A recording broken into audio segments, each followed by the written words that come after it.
Big boss के घर में आया नॉमिनेशन टास्क। आखिर नॉमिनेशन टास्क है क्या और किसने किसको किया है नॉमिनेट? क्या ईशा को मिली है पावर? चलिए जानते हैं।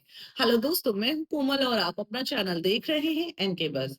वेल, जैसा कि हम देख रहे हैं कि यहाँ पर टाइम बोर्ड इस वक्त ईशा है और जहां ईशा को पावर भी मिली है।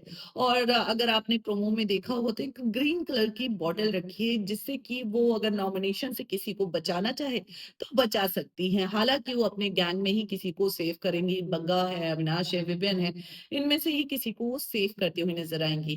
हालाँकि उनको पावर 1 नॉमिनेशन को बचाने को मिलता है या 2 या 3, इसका अंदाज़ा नहीं है। ये एपिसोड में ही हमें पता चलेगा या जैसे ही खबर आएगी मैं आप तक पहुँचा दूँगी। वहीं फिलहाल ईशा को पावर तो मिली है। वहीं दूसरी बात, नॉमिनेशन टास्क क्या है? एक भूतिया शक्ति है और वहीं एक चेयर रखा हुआ है।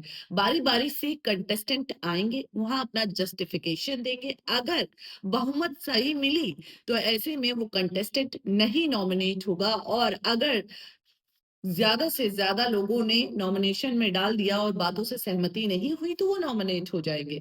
वेल, अब ऐसे में प्रोमो में हमने देखा कि भाई करणवीर मेहरा आते हैं, जहाँ करणवीर मेहरा अपना ओपिनियन रखते हैं, जिसके बाद रजत दलाल जो है भाई यहाँ पर बोलते हुए नज़र आते हैं कि 6 हफ्ते तक इस इंसान के पास कोई मुद्दा नहीं था और अब ये जो है अब मुद्दा आ गया है इसके पास। वहीं यहाँ पर करण बोलते हैं कि तब तक मैं बहुत ज़्यादा शरीफ था और अब मैं समझ चुका हूँ। तो रजत यहाँ बोलते हैं ये बंदा अपनी बातों पर ही नहीं टिकता है।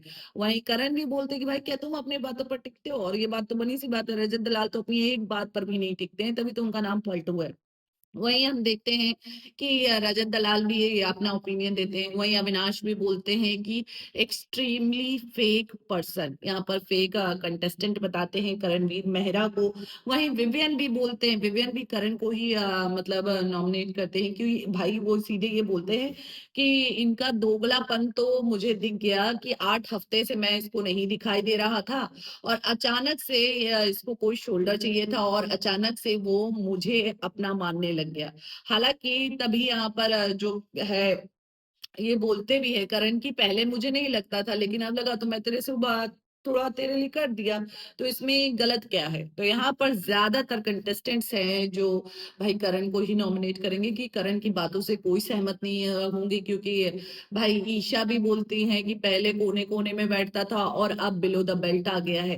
तो ऐसे में ज़्यादातर कंटेस्टेंट्स हैं जो सहमति नहीं देंगे, इसके चलते करणवीर मेहरा तो नॉमिनेटेड है, ये तो मान के चलिए करणवीर मेहरा नॉमिनेटेड है। दूसरी कौन हो सकती है नॉमिनेशन में आ सकती है, वो है चाहत पांडे। चाहत पांडे को भी जो है सहमति नहीं मिलेगी, चाहे विपिन हो, यहाँ पर चाहे अविनाश हो, बग्गा हो, ये सब लोग जो है या इवन यामिनी भी हो सकता है, ये ईडेन हो सकती है, तो ये सब जो है भाई यहाँ पर चाहत के खिलाफ नजर आएंगे, तो चाहत भी नॉमिनेट हो सकती है। वहीं इस बार कटघरे में जो है भाई चुम भी आ चुकी है, चुम को भी ज्यादातर लोग नॉमिनेट करेंगे क्योंकि भाई वो करण के साथ हैं, जिसके चलते यहाँ पर नहीं चाहते हैं कि भाई जो चुम है इस घर में रहे, जिसके चलते अविनाश हो या विवियन हो, यहाँ पर चाहे बाकी कई सारे कंटेस्टेंट हो, ईडिन हो, कशिश हो, ये सब लोग चुम को नॉमिनेट करते हुए नजर आएंगे। तो इस तरीके से ऐसा लग रहा है कि इस बार भी 5 से 6 कंटेस्टेंट्स नॉमिनेट होंगे। अब देखना ये होगा कि बग्गा पाजी नॉमिनेशन में आते हैं या नहीं, क्योंकि पिछली बार तो यहाँ पर नॉमिनेशन से सभी लोग बच गए, इस बार बचते हैं कि नहीं, यानी कि बग्गा बच गए स्पेशली। अब सारा नॉमिनेशन में आती है या नहीं इसका अंदाजा नहीं है, ये तो एपिसोड में ही पता चलेगा। लेकिन जो गिने चुने कंटेस्टेंट्स है वो 100% नॉमिनेटेड हैं, वो अंदाजा लगाया जा सकता है। करणवीर मेहरा, चाहत पांडे, चुमदारन, वहीं पर श्रुतिका भी हो सकती है। तो ऐसे में ये सारे कंटेस्टेंट्स नॉमिनेट हो सकते हैं। वेल, आपको क्या लगता है कमेंट में जरूर बताएं। मिलते हैं अगले वीडियो में।